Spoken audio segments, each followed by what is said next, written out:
A TV Impacto traz hoje a advogada Adriane Lima, da ARFA Jurídica, que vai nos tirar algumas dúvidas sobre direito das sucessões. Nós selecionamos algumas perguntas que foram feitas no nosso site sobre direito das sucessões e nós vamos perguntar para a Adriane a fim de saber melhor a resolução para essas perguntas. Bem-vinda, Adriane, obrigado pela sua presença aqui conosco hoje.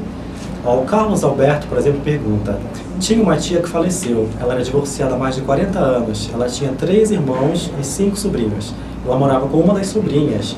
Caso ela tenha deixado o testamento, ela pode ter deixado tudo para essa sobrinha? Como posso ter mais informações? Bom, nesse caso da pergunta do Carlos Alberto, eu presumo que essa tia não tenha filhos, né? Ela só deixou realmente 3 irmãos e 5 sobrinhos. Sim. Nesse caso, essa tia ela não tem obrigação com a legítima. O que seria a legítima? Seriam os herdeiros, tanto ascendente e descendente, ou se ela tivesse um marido vivo, né? Nesse caso, como ela se divorciou há 40 anos, ele não entraria e não teria esse direito. Então, nesse caso, sim, ela poderia passar tudo para a sobrinha, através de testamento. Por quê? Porque ela só poderia dispor de metade se ela tivesse, se existisse as pessoas com direito à legítima, que seriam ou os pais dela, ou filhos dela, ou o marido. No caso dela, como ela é separada, aí já exclui a questão do marido, né? E ela não tem mais pai e nem tem filhos. Nesse caso, ela pode dispor no testamento de 100% do patrimônio dela. Aí, nesse caso, para verificar onde conseguir esse tipo de informação, no cartório.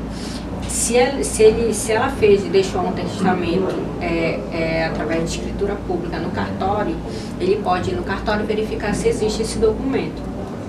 Agora, se for um testamento particular, aí realmente ele tem que esperar a pessoa que está na posse desse testamento alegar. Se não, aí vai ter que abrir o inventário dela, da tia dele, e terão direito os herdeiros próximos, que seriam os familiares, né?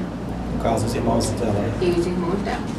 Uma outra pergunta que nós temos é do Carlos. Ele pergunta: casei em 1971 em comunhão universal de bens. Meu pai faleceu em 1972. Me divorciei no ano de 2000. Minha mãe faleceu em 2010. Meus pais deixaram uma casa que será vendida agora. Gostaria, por gentileza, de saber se minha ex-esposa tem direito a essa herança. Bom, nesse caso, ela não tem direito à herança, ainda que o casamento, na época, tenha sido universal. Comunhão universal. Por quê?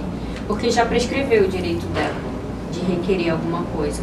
Ela teria direito à herança, à parte da herança, se fosse em 72 ela tivesse sido o inventário do pai dele. Que logo após a morte do sogro dela, então.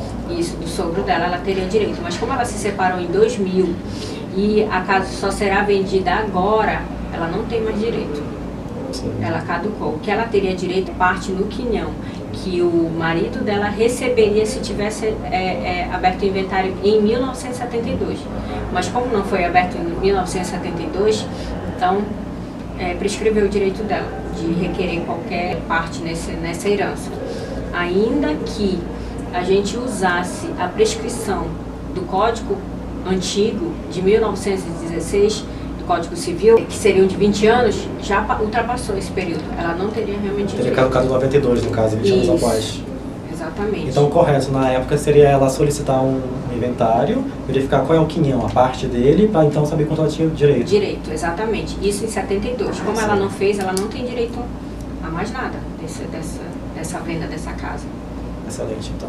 Outra pergunta aqui é da Vanessa Silva. Ela pergunta: minha avó faleceu no último dia 5 de setembro. Deixou uma casa e não deixou nada por escrito, e nenhum tipo de procuração. Além disso, ela deixou 2 filhos maiores de idade. Esse imóvel pode ser passado para filhos ou netos? Ele pode ser passado para os filhos. Na verdade, funciona da seguinte forma: eles teriam que abrir um inventário, tá? Para fazer a partilha desse imóvel, se foi o único imóvel deixado, eles teriam que abrir o inventário para fazer essa transferência. E como é que ocorre isso? Como é que eu sugiro que seja feita isso? Por quê? É mais rápido. Se os dois filhos, só tem 2 filhos e são maiores, eles podem estar fazendo inventário administrativo. Eles têm que estar de comum acordo ou somente um pode solicitar um inventário? Não, os dois têm que estar em comum acordo, para ser no administrativo. Sim. Se for no judicial, só um pode dar entrada, que o outro vai ser chamado para, se ele não tiver, se tiver litigando, se tiver desacordo entre eles, um pode entrar com inventário judicial e que o outro vai ser chamado e lá vai ser decidido de que forma vai ser feita essa partilha. Mas Sim. nesse caso aí não tem muito o que se discutir. A partilha será a divisão da casa em 2. Se eles venderem vai ser o fruto, né, seria o dinheiro que vão receber, dividido em 2. E não tem muito... Só a discussão seria do valor do imóvel. Sim. Se tivesse algum tipo de desacordo, seria do valor que seria vendido esse imóvel, se eles quiserem vender. Se eles quiserem só transferir, se um tiver interesse, por exemplo, pode transferir para um e ele indeniza o outro, porque os dois têm direito à casa. Metade da casa de um irmão, metade da casa de outro irmão. No caso, agora ela pergunta se ela como neta tem direito a essa herança também. Ela teria direito somente à parte que cabe ao pai dela, que é um dos filhos, certo? Na verdade, no momento ela não teria direito de questionar e querer ficar para si a herança. A princípio, a herança ela é dos dois, dos filhos. Se o pai dela tivesse morrido, aí ela se habilitaria como neta, entendeu? Mas como os dois, que eu acredito que ela seja filha de um dos dois, e os dois estão vivos, são maiores, eles que vão se habilitar no inventário. Ela se habilita, mas não vai ser dividido com ela o dinheiro, entendeu? Seria dividido 50 para cada filho, e esses 50 que ela teria direito. No caso do falecimento do pai. Ela teria direito da parte do pai. Ela não se habilitaria como se fosse igualitária com os outros herdeiros. Sim, entendo. Adriane, eu agradeço então a tua presença aqui conosco hoje. Obrigado pelas respostas das perguntas. E se alguém tiver em casa alguma pergunta para fazer à doutora Adriane, que nos encaminhe por e-mail ou então deixe nos comentários da pergunta. Obrigado, Adriane.